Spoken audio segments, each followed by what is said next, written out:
Hey boys, and welcome back to another Bleach Brace. So today we have another tier list, and last time I did one it was 58 minutes long, so this time I'm going to try and go through it quick, so we do have 50 characters to go through. As you can see on screen right now, we have 5 tiers: power, speed, technique, mind and heart. Obviously I'm doing top 10 PVE units for each attribute, so like I said, 50 characters to go through. So we're going to start off with power, and we're going to try and go through it quick, but I'm also trying to explain myself on the reasoning why I placed characters where I did. Make sure you like the video, let me know if you disagree with any of these below, and if you don't want to sit through all of it, just skip to the end and then you can see the placement. So let's start. Alright, so starting off the list, we have Kenpachi, and number 9 is going to be Ginrei. I'm going to do both of these together because, again, they are both NAD characters. You're going to see that a lot throughout my list on the other attributes as well. So Kenpachi, you know, everyone knows him, flurry, poise, DR, mainly a PvP character, but he's still viable in PvE because he can auto well, right? And especially his main PvE content where he shines is obviously epic raids because he is a bonus there, and even when he isn't, he's still a viable option. Not the best, but it's still an option, right? Because he does dish out some good damage. And obviously in epic raids right now in Fishbone, he's a bonus. He does hella damage. He can beat in under a minute, even while autoing. It's quite crazy, and that's why he's number 10. Ginrei is number 9 because he's basically a better version of Kenpachi for PvE. Personally, if I'm going to use one or the other in PvE, I'm going to use Ginrei because he's built more so for PvE. He has a PvE killer, he's ranged, it's just a better option, right? I'm not saying Ginrei is better, but in PvE, I'd rather use him over Kenpachi. So that is why Ginrei is number 9. Now moving on to number 8, we have White Ichigo, solid character. He doesn't have a full screen, that's really the only thing holding him back, but he is a storybook killer. There wasn't a lot of those before some other character came along. He's still good. Beam strong attack, lunge strong attack. His third is a 900 radius, which isn't the best, but you know, he does have weaken and everything, and he does have debilitator. It's not bad, he's a decent character. And then he also is a hollow character, so he does have that niche for floor 20 of Tower of Ordeals, or floor 33? The one in Warrior's Path where you have to use literally him. He's the best character for it. So he's not a bad character to have in your box, honestly. I kind of want him. I don't have him, and I kind of want him. Number 7 is going to be Power Aizen, floor 20 Aizen. You know he's here. First strong attack is a beam, and I really like that strong attack, especially in Guild Quest where, depending on the stage, which a lot of the stages, they're very linear, you can just one-shot the whole room in one strong attack. It's very pleasing to do. And then the second strong attack is a Vortex, so if for some reason you want to keep him at level 1 and then wait for him to be a bonus, that's always an option. I'm somewhat counting that for my top 10. And then his third strong attack is also a full screen. Always nice, weaker and everything. Very cool and very good normal attack string. It's decent when he's a bonus in epic raids. You can just dish out a lot of damage. So there's always that. And then he does have debilitator. And again, same reason as White Ichigo. He's a hollow, he's power, he's good for floor 20. Coming in number 6, we have 3rd Anniversary Kuro. I really like this character, and I really like the support he brings in a co-op game. So obviously, if you don't know, he's the only character in the game to provide a boost and a shield. That's a great combination. I'm surprised we haven't seen it in any other character. So that's like the main thing on why he's here. Besides that, as a lone character, he's still pretty decent. Lunge first, strong attack. Third is a charge. Could be better, but you know, it's still decent. The only bad thing about him, really, is that he has a no affiliation killer.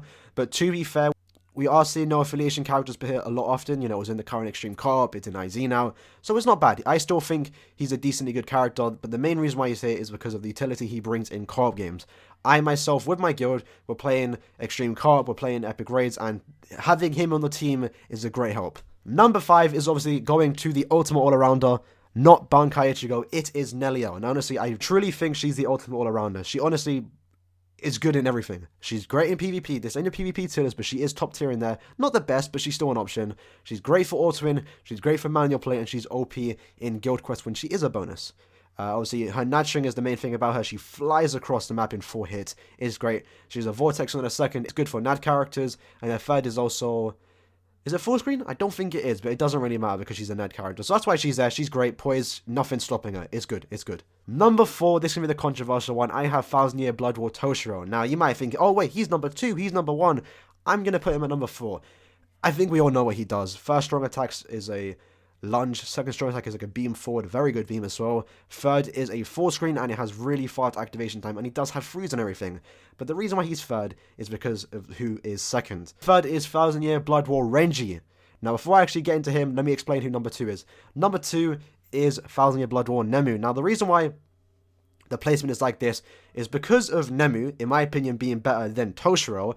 I value Renji a lot more because he's an Arrancar killer. There's not a lot of them, and he's clearly the best Aaroniero killer in the game. And even then, he has a solid kit, right? The only bad thing about him is that he doesn't have any elements on his strong attacks. Even then, I can get over that because of the damage he dishes out. First is a lunge, second is like an AoE around him, hits twice, and then the third is a full screen strong attack, or it's a charged strong attack, but it goes above full screen, and it hits hard because it is charged. So that's why he's there. And because Nemu, like I said, is better than Toshiro, I value Renji more. And then I do, believe it or not, think Nemu is better than Toshiro because, one, she has more flash steps. I like the damage she can dish out. She has Havoc, she has Berserker. She dishes out a lot of damage, and she's really fast. So I prefer her over Toshiro. Now, if you prefer the other way, that's completely fair. These three characters are very close to each other, in my opinion, and you can easily change them from, like, you know, you can say Toshiro's better than Nemu, and I wouldn't even say anything. It's literally down to personal preferences. And then last but not least, we have number 1, Spirit Society Byakuya. Now, again, another great character. He's ranged, so there's also that, and he's the best Soriba killer that Power has to offer 100%. No competition, and that's why he's that higher. So he has a beam strong attack. Second strong attack is like another beam forward, which has way more range. I think it's similar to Cacao Society Momo, I believe. I'm not entirely sure because I don't have him, but I do know he's good. And then his first strong attack is full screen. It's actually more than full screen because he does have Havoc and he does have Berserker too. So he's just a great character, by far the best power character in the game. And I'm surprised we're already saying that after Nemu came out and I said she was the best character in the game, or best power character in the game. So it's surprising we're already seeing a character overtake Nemu. So now that's out of the way, let's move on to speed. Same reason as power, we have Chad at number 10 and Linet at number 9. I'm not going to say the same reason. It's literally the same reason. They're both good at autoing. They're both good in epic raids when they are thing. Chad's the second best PvP character in the game. Linet, I think, is a better character for PvE because she does have a Nad link and she does have a, what's it called? She does have a heal too, and she does have a PvE killer. So that's why those placings are there. Number 8 is Hachigan. Now, he's there because he's just a solid character, honestly. Nothing really bad with him. He has a shield. He can infinitely stack it, I believe, with 4 recharge. He has a holo killer, beam strong attack, which is a melee collision, so there's nothing wrong with that. And then his third is a 4 screen. He literally just has like the standard shield kit. Always nice to have. Not the best, but in co-op and stuff like that, when he is a bonus in epic raids and stuff, he's always a good character to have around. And in Guild Quest as well, he's appeared as a bonus quite a lot, actually, because I don't have him, I realize that. And it's always nice to have him because he can just one-shot rooms with a first strong attack. So he has earned his A spot. Coming in at number 7, we have Thousand-Year Blood War Rukia, a solid Aaroniero killer. There's not much out there that are better than her. Literally only one on the list right now, which is why she's probably up here. So she's a 4-screen strong attack, blue. She has sad damage, so that's not really the best. Maybe I'm overranking her. Maybe because I don't have her. Maybe that's why I'm overrating her. I don't know. Let me know in the comments. So she's still decent in my opinion. 4-screen strong attack. First, the lunge. Second is a bit hit or miss. You're kind of locked into place while you suck them in. So it's a bit iffy. She does have freeze reduction, minus 100%. And she does have a 4-screen strong attack that leaves a small vortex behind her. Now, that was actually pretty good. But, you know, there's someone else that has a way better one than her. So it's a bit sad. So she's number 7. Let's move on to number 6. Number 6 is Thousand-Year Blood War Shunsui, head captain. Pretty solid character to this day. First is the lunge, which has minor hitbox problems depending on how you position the strong attack. I've noticed that I've missed a few times, but again, if you position it right, if you know how to play the character, that shouldn't really be a problem. Second strong attack is a shockwave. Now, not a lot of people like them. It's a bit hit or miss for some players. In co-op, it's very good because you can't push the enemies back. So it's always nice to have, especially in epic raids, when he is a bonus too, because he is a bonus. And he does have holo killer too, so that's always a plus. Besides that, he has a 4-screen strong attack, and he has a 5% chance to instant kill any enemy on his special. So always a solid character to have. Nothing wrong with it. Nothing wrong with him, really. It's just that there's better characters, in my opinion. Number 5 is going to Kokuto. Now, you might argue for him to be higher. That's fair. I personally rank him here because I don't really like his strong attacks, in my opinion. His first is the lunge forward. His second one is like a beam forward. And his third one is... It's an AoE in front of him, and it starts off at 800 AoE radius, and then it becomes 1000, which is 4-screen, but it's not, you know, the traditional 4-screen strong attack, and that's what I don't like about it. Besides that, he doesn't inflict anything on his strong attacks, only his third, which is weaken, and I think he paralyzes on his special, so he does have debilitator there, which is nice to have, but if his second and first strong attack had any status elements, that would have been a lot better. Number 4 is Thousand-Year Blood War Yoruichi. Now, she's a solid character to this day. Yes, she has hitbox problems, and that's probably what stops her from being, like, top 3, but still a solid character to have, especially in Guild Quest. So her first is a lunge forward. Her second is also a lunge forward, which is very nice. She does, like, a 360 kick, Really good range in my opinion. And her third is obviously a traditional full screen. Now the special thing about her is when she transforms, when you use her special, because she transforms, her mags get increased by 20%, her NAD becomes really, really good, similar to Neliel, and she resets her strong attack. So she's very, very good in Guild Quest. However, the only bad thing about her, like I said, is her inconsistent hits on her strong attacks, and also the fact that she does have a 20 saddling. If she had recharge, that would have been a lot better. Coming at number 3, we have Confident Mod Aaroniero, a strong character. Caleb did him justice. First strong attack is a beam forward. Second strong attack sucks them in and then pushes them away. That's where people are a bit iffy on him, but they don't maybe like him. Maybe they prefer Kokuto over him because of that second strong attack. I like the strong attack. I don't think it's the best strong attack, but it's still definitely usable, and it can also put up some good numbers. And then his first strong attack is also a just traditional full screen.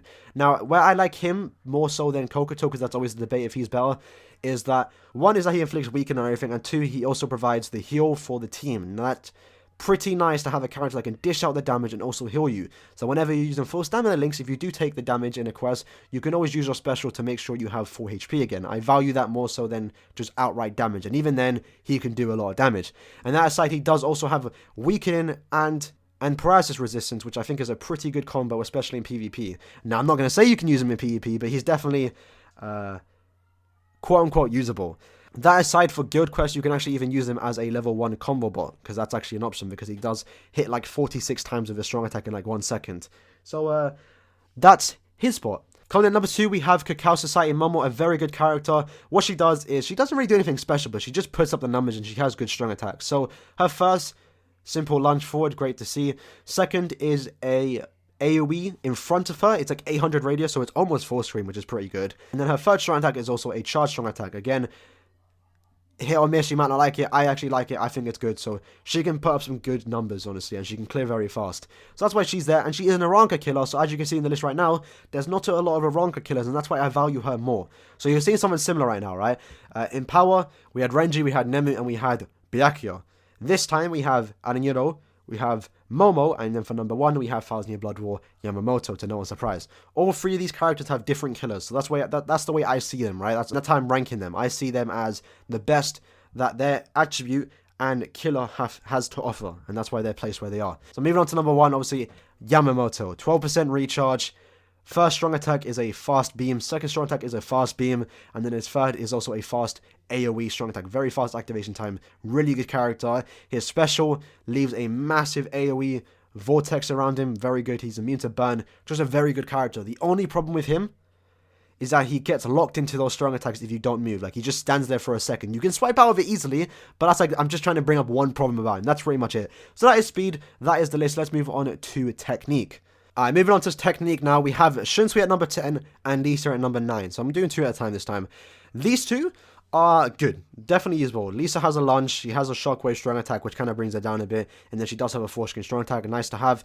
Shunsui has a beam forward, which is range collision, so it doesn't have the best, it's not really the best strong attack, and then he does have a vortex as his second, and then a 4-screen as his third. I like him, he's a sword killer, so he does have some value there. Lisa's a hollow killer. Both of these are good, but I didn't know where to rank them, honestly. I don't even think they even deserve the top 10. These are the 2 that I was a bit unsure on, but that's where I put them there. Let's move on to number 7. Number 7, we have Hiyori. I think she's a solid character.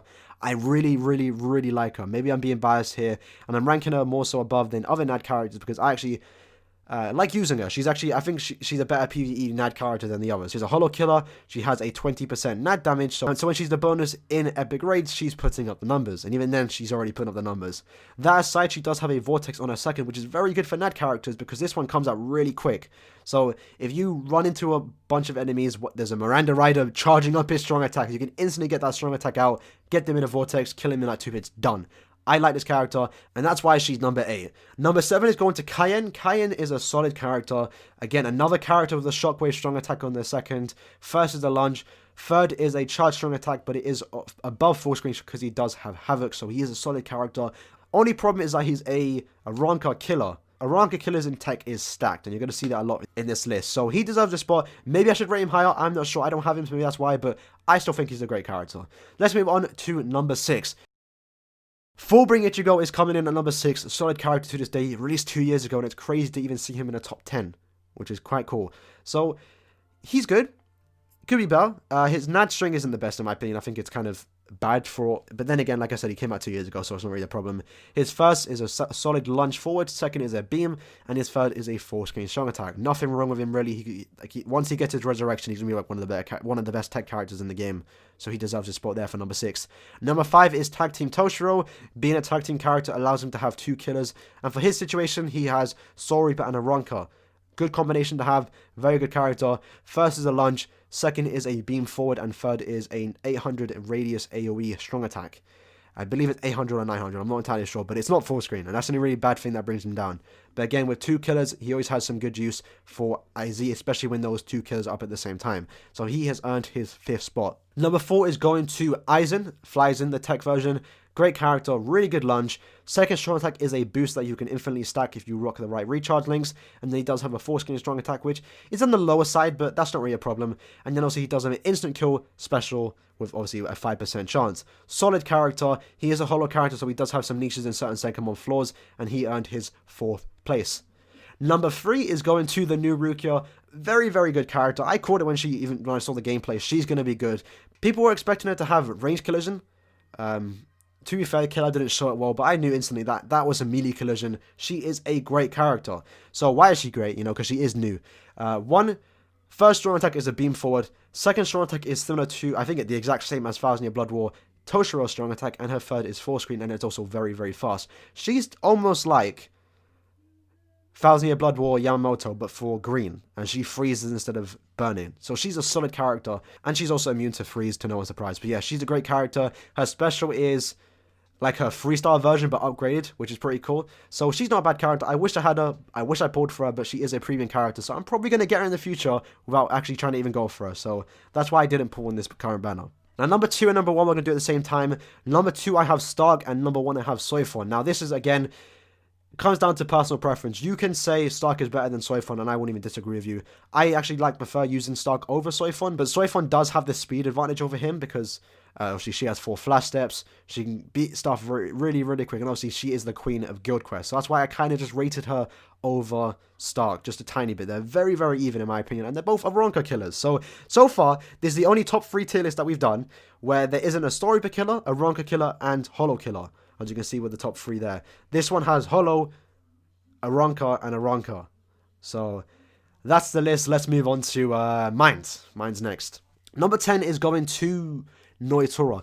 Noitora is good for auto-win, and he's good for epic raids. Outside of that, never used him. He has terrible range. Not really that good in my opinion. Literally just besides those 2 things I mentioned. So he's number 10. Number 9 is going to Isane. Now, maybe I'm overrating her, but she's like the only good ranged Aaroniero killer that Mine has to offer. So that's why she's rated in the top 10. She has a first strong attack as a beam. Second is a shield, which you can infinitely stack with recharge links. And she also does have a 4-screen strong attack. Basically, the Mind version of Hachigun. And that's why she's number 9. I already went over what makes Hachigun good, and it's pretty much the same reason why she's good. Number 8 is going to TLA Jushiro, solid character. Only problem with him is that there are way better Holo Mine characters. He's also a Holo Mine character. First is a lunge. Second is a shockwave strong attack, and third is a 900 or 800 AoE radius. It's not 4-screen, but I don't know the exact number, but it's almost 4-screen. He ain't bad. He's not bad. There's just better characters. The shockwave is good. I only ever use him in epic raids pretty much, but he's a solid character to have. Nothing wrong with him if you really want to use him. Number 7 is Baragon. I think the oldest character on this list for Mines. Still a good character. First is the lunge, second is a beam, and then third is a... I don't know the exact radius, but it's right in front of him. Like, it sends like 3... It basically clears everything in front of him. I think it's a weaker version of Koga's first strong attack. He's a good character. Don't sleep on him. Because sleeping on bones, that would... Number 6 and number 5. We're going to do both of them at the same time because they're very similar. We have Spirit Society, Ranku, and Zairopolo, the Kanfio mode version. Both of them are very similar in terms of their kill. Both have a first strong attack as a beam. Second for both of them is a vortex. However, they got different vortexes. And then third is also a 4-screen strong attack. They both have Havoc. However, maybe I should rank Rangaku higher. I'm not entirely sure. Because Rangaku has a first strong attack that is 4-screen. And then she has Havoc that makes it more than 4-screen. However, Zairopolo doesn't have a 4-screen. But his Havoc just makes it above 4-screen. So, I don't know. I still think Zairopolo's better just because he actually has a more usable killer. Like I said, no affiliation isn't that great, but we are seeing it appear more often. So maybe in the future, If we see it way more often, I might rank her above Xylopodo. But both of them are good characters. You can either rate, you can literally change one of them and I wouldn't even complain. Number 4 is going to TLA Shinji. Is still a solid character. I don't see him talked about much these days. I don't even really use him, but he's still a good character. Maybe I'm still overrating him. I don't know. His first is a lunge, second is a beam forward that can burn, and his third is a more than full screen strong attack because he does have Havoc. Great character, nothing really wrong with him honestly, and I think he weakened on his ultimate, I can't really remember, or his special. Another thing about him is that he does have a hollow affiliation, so like I said, in certain floors, more specifically floor 20, he can actually beat it. So there's an option, he does have his niche in certain Senkamon floors, and he's earned his 4th spot. Now moving on to number 3, we have 1000 Year Blood War Zombie Toshiro. Solid character, London is first, like a beam on his second I believe, and his third is, it isn't full screen but it attacks everything in front of him. It's a good strong attack to have, he's very fun to use, he has poison so nothing really stops him, great character, and he's also the best Aranka killer that Mind has to offer, so that's why I put him this higher. Moving on to number 2, we have Mind's Koga, very good character, really good range on all his strong attacks, very good. And he's literally the best Aranka killer that Mind has to offer, and that's why he's that high. There's not much to say about him. He's just a very good character. Moving on to number 1, we have Hikone, a Can't Be a World version. Again, another good character. Mind's top 3 is really stacked, honestly. So, he, she, it. I'm going to say he, though. He's a Soul Reaper killer with 3 flash steps, with long stride, great in guild quests, and great just to play with. He has a very good kit. First is a lunge, second is a beam, and third is a full screen. Very good. So again, similar to power and speed, you're going to see the same thing. Top 3 is a Ranka killer, a Soul Reaper killer, and a Hollow killer. So now that we're done with Minds, let's move on to Hearts. Coming at number 9 and 10, we have Yachiru at number 10 and Yami at number 9. Now again, same reasons as the last time with the Nad characters. These two are here because they have good auto capabilities and they can also do good damage in epic raids even when they're not a bonus character. Yami is above Yachiru because he does have a Nad link and he does have a Hollow killer. Now let's move on to the actual SP characters of the list. Moving on to number 8, we have Tag Team Izuru, another solid character to this day. He doesn't have a 4-screen strong attack. He has a bit of a weird second strong attack, but it's still good. It's like 425 radius to 725. And then he also has a first strong attack that has a lunge forward. It's pretty good, I'm not going to lie. But the main reason I include him is that he is a tag team character, so he does have Soul Reaper and a Ranka killer, so that's always nice to have. And again, another bad thing about him, he has DR. It could have been better if he had recharge or strong attack damage, more specifically recharge, but still a good character to use to this day. I use him occasionally in certain IZs. If he has a use in my team, he has a use in this list, so I put him at number 10. Number 7 is going to pass Yoroichi. Now, she's here because she's a very good character still to this day. Maybe I'm downplaying her a bit, but I still think she's a pretty good character. 4 flash steps. She has a boost that can infinitely stack. She has a first strong attack that is a lunge, and she also has a third strong attack that is a full screen. Pretty good. The only bad thing about it is she doesn't inflict any stat ailments. That's pretty much it. So, not much to say about it. So let's move on to the next character. Number 6 is TLA Belief Toshiro. Another great character. He, however, is basically the same as Hachigen and Isane. They have the standard shield kit. However, he doesn't have recharge, and instead he has a 25 full stamina damage link, so he's dishing out more damage. Pretty good character. We've already went over Isane, we went over Hachigen. They pretty much are the exact same character, just with different status debuffs and links. Number 5 is going to 1000 Year Blood War Mayuri. Great character. Only bad thing about him is he doesn't have a full screen strong attack. So his first is a lunge. It's a bit of a weird lunge. He stabs his Zonpak toe in the eye and then moves forward. So when you do use that first strong attack, he does like an AoE around him, then lunges. So it's a bit, it's a bit weird. I'm not used to it, but it's still a good strong attack. His second is a beam forward, and his third is a 900 AoE's radius. It's good. He doesn't have Havoc. If he did, that would have made him a lot better. But he does have Berserker, and he does have 3 flash steps. So he's clearing quick, and he's dishing out a lot of damage when at least if he does hit the enemies. He's also a Soul Reaper killer, so he is a good character. And that's why I'm ranking him above Yoroichi. Maybe you could say Yoroichi's better than him. But I don't know. I feel like Mayuri is just a better character. And again, he's also immune to everything. So there's that. So whenever you want to use him, you're not getting frozen. You're not getting paralyzed. You're not getting poisoned. You're not getting burned. You're just taking that damage. Number 4 on this list is Tag Team Renji. Recharge, great strong attacks. To this day, a good character. He also has 2 killers, and that's why he's pretty much this high. He has Hollow, and he has a Aranka. Not much to say, but that's pretty much the reason why he's on number 4. Great character, fun to use, good at clearing fast. He does have a charge strong attack, but that doesn't really matter because he can clear a lot of waves without charge strong attack. So let's move on to the top 3 of Heart. Starting off the top 3 for Heart, we have 1000 Year Blood War round 4 Ichigo. This character right here is still to this day pretty good. It's only been a year. Why am I saying that? It's been like a year and a half. He's still great. So the thing about him is that his first strong attack is a lunge forward. Second is a boost, which also increases his max by 20% because he does transform. And then his third is a full screen strong attack. His second, because it is a boost and he does have recharge, you can infinitely stack that to ultimately stay in the transformed version of Ichigo, the Horn of Salvation. Pretty nice. I'm surprised we haven't seen that come up again. I like the idea of it, and I hope it does come up more often because it's pretty good. You know, you're always getting that 20% extra damage, and that's why he's number 3. Again, just solid strong attacks. He keeps his boost. He can keep his transformation. Good character. Coming in number 2, we have 1000 Year Blood War Soifon. Now, she is way above average for a NAD PVE character, in my opinion, compared to every other NAD character in the game. She is very, very good, and I wish I had her. So her first strong attack is just a standard lunge, nothing really special. She's a NAD character, so it doesn't really matter. She's a very good NAD string, and she's a very good fast NAD string too. Her second strong attack, which is the main thing about her, is a boost, which also surrounds her in a vortex, which also increases her max. So she just dishes out so much damage. Her third strong attack is a force scream, that doesn't really matter. And it's just literally about that. Her NAD, she can just put up good numbers, she can clear fast, and she's also actually pretty good in Guild Quest when she is a bonus. So she just has insane value if you do have her, and in my opinion, she is the second best Heart character in the game. Now, last but not least, to no one's surprise, let's just get out of the way, it's Mugetsu. 2 killers, one of them, however, is no affiliation, which isn't the best, but again, we are seeing that appear more often, so it is good. Third is a full screen, second is a similar to 1000 Year Blood War Toshiro strong attack, and first is a lunge forward. Great character, in my opinion, very, very good, and he also does have a skill that makes him heal 20% every time you go into a new room, so he just has good survivability too, and I kind of want him. I don't have him. Alright, so we are done now. Last one, this is my second time recording it. I've only recorded for 45 minutes, so I should try to edit this down to maybe half an hour. The last one I did, my first take, was an hour and a half. So if I skimmed past some characters, that's why. I didn't want to make this video too long. And if you guys did enjoy the video, make sure you smash the like button. Let me know in the comments below if you disagree with any of these placements. I'm sure you will. And I'll see you guys in tomorrow's video.